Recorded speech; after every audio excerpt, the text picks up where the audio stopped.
Lance नायक परवीन सिंह का जन्म 1976 में हुआ। फौज की नौकरी 1994 में शुरू की और सन 2003 में डोडा में एक मिलिटेंट फ्लश आउट ऑपरेशन में ये जांबाज बहादुरी से लड़ते हुए वीर गति को प्राप्त हुआ। वीर नारी पुराने दिनों को याद कर कहती है कि 21 वर्ष की उम्र में उनकी शादी परवीन सिंह से हुई। रीता देवी ज्यादा पढ़ नहीं पाई, केवल 10वीं तक ही शिक्षा ग्रहण कर सकी। मेरी उम्र थी 21 कंप्लीट हुए थे 22वें साल में शादी के बाद। क्लास में थी तब मैंने पढ़ाई छोड़ दी थी 10th से, तो 10th बाद में पास की फिर मैंने। अच्छा। पति हैदराबाद में थे और रीता देवी को चिट्ठियों में लिख अपने पास बुलाते रहे, लेकिन ससुराल के रिश्तों में खटास थी और चिट्ठियां रीता देवी तक नहीं पहुंच पाती थी। परिवार में दिन ब दिन गलतफहमियां बढ़ती चली गई। जो चिट्ठी आती थी मुझे कोई पता नहीं चलता था। चिट्ठियाँ बस सास के पास, ननद के पास ही रहती थी चिट्ठियाँ। तो आप कैसे बात करते थे उनसे? आपको कोई प्रॉब्लम? कभी कभी लेटर जब चढ़ जाती तो मेरे हाथ में पढ़ लेती थी, जब नहीं चढ़ती तो नहीं पढ़ती।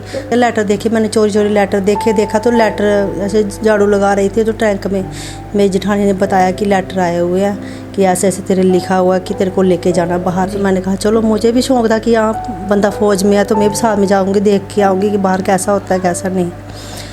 तो नहीं भेजा उन्होंने। दिसंबर 2002 में परवीन सिंह अपने परिवार के साथ छुट्टियां बिताने आए, लेकिन वो उनके परिवार के साथ उनकी आखिरी छुट्टियां थी। 1 जनवरी 2003 को वो वापस ड्यूटी पर चले गए। आखिरी बार मैं तभी मिली जब 7 दिन की छुट्टी आए थे ना, तो 1 जनवरी से मतलब लास्ट टाइम 7 दिन के लिए छुट्टियाँ कहते हैं। इसी छुट्टी मेरी बची है लास्ट साल की, मतलब तो ये साल ख़त्म हो रहा तो 7 दिन के लिए आए। तो 1 जनवरी से घर से चले गए 2003 में जी। तो 18 दिन के बाद इनकी डेथ हो गई।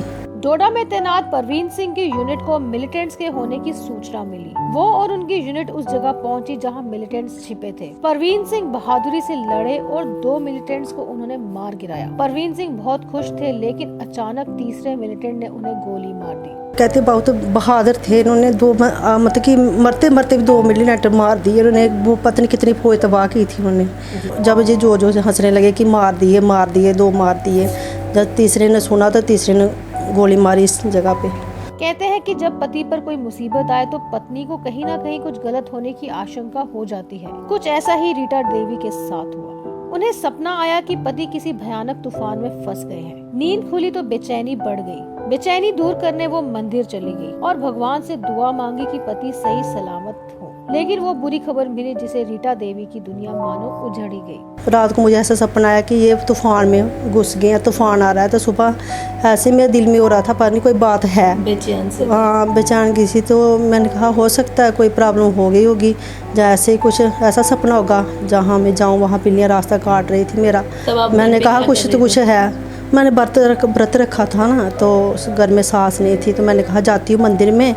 तो जब उधर से आ रही थी तो लोग बातें कर रहे थे कि किसी की डेथ हो गई, डेड बॉडी आई हुई है सुबह की।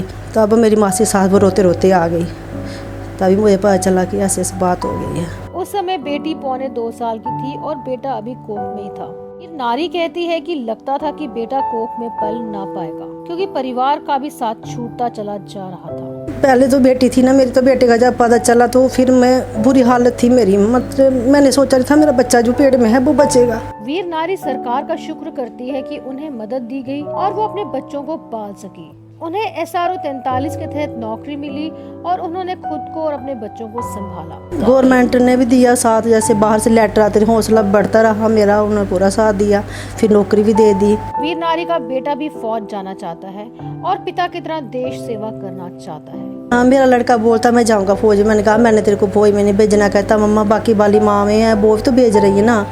तो जब बेटा मर जाता तो माँ को घर बोना चाहिए। मतलब कि वो फिर भी अपने पापा की तरह बहुत मैंने उसको बोला, मैंने कहा देख गाड़ियाँ कितनी, मतलब वो जला दी। अब देख परसों भी बहुत महाराष्ट्र में ऐसा हुआ है, देख के मैंने डरा रही थी उसको। कहता कुछ नहीं होता, जब मौत आनी है वो घर में भी आ जाएगी। कहता फौज में कोई, अगर हम फौज में नहीं जाएंगे तो देश की सेवा कौन करेगा। कई बार जल्दी शादी करने की वजह से फौजियों की बीवियां ज्यादा पढ़ नहीं पाती, जिसकी वजह से उन्हें बाद में खासी दिक्कतों का सामना करना पड़ता है।